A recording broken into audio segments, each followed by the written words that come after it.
Well, I'm Lee Ferrell, and I've been here for 40 plus years in various capacities. This is my this is my church. This is my home. These are my people. Prayer for me is relationship. Primarily, my relationship with God. Now, with any relationship, you want to get to know the person, so you spend a lot of time with them. You get to know what they're about. You talk with them a lot, and that's the way it is with God. The more I learn, the more I talk to Him, the closer I draw to God, the better the prayer is. And I mean, without prayer, I have no idea what my relationship with God would look like.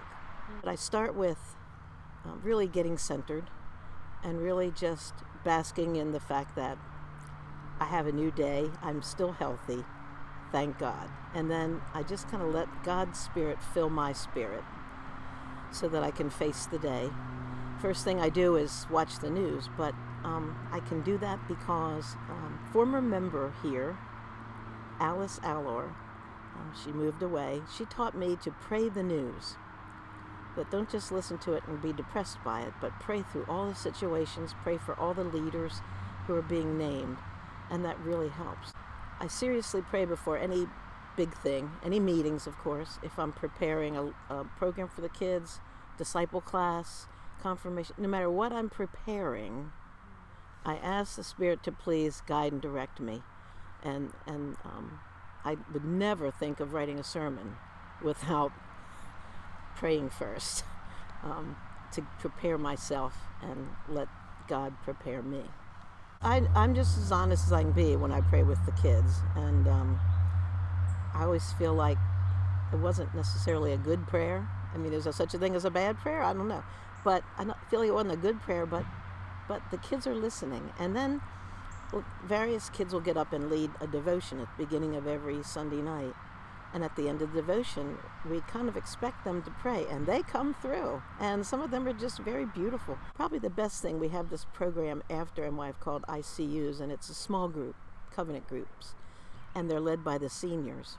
And at the end of every session, they all pray. And I know they're terrified when it starts, and by the end they're like, oh, it's gotten easier and easier, and they can do it for each other. And that just, I feel like that this is something God, called me to do, was to enable them, and they can do it. And I just thank God that they feel calm enough and confident enough that they can pray for each other. I was, as many people have heard, I was on maternity leave, and I was reading a book on Acts. And that book on Acts opened up the Holy Spirit in a whole new way. I had the head knowledge, I'd been to seminary, I could tell you what it was, but I had no personal feeling about the Holy Spirit.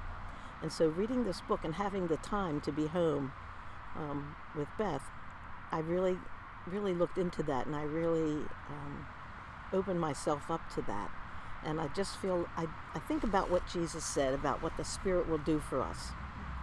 Guide us, teach us, inspire us, comfort us, help us remember what we need to know when we need to know it.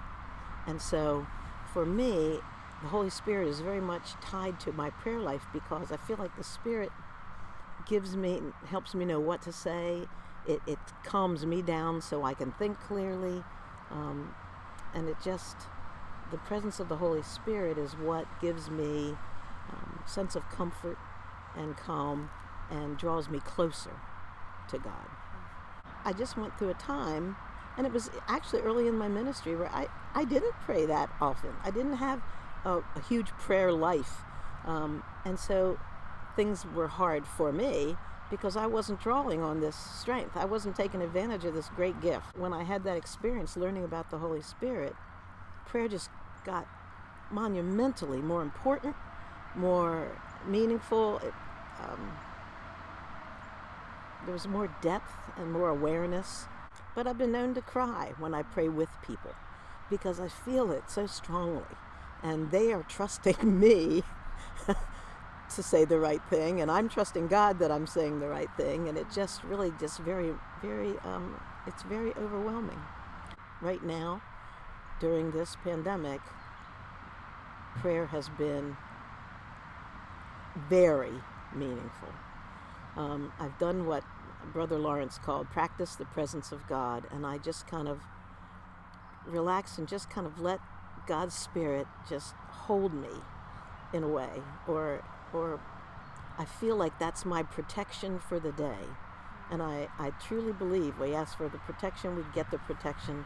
And so that's been very meaningful to know that that during something like this, to pray for me and my family and all those within my realm of love, like this church, it's very, very meaningful. Prayer is like a gift, that this almighty, amazing God has said, talk to me anytime. And he could hear all of us at the same time.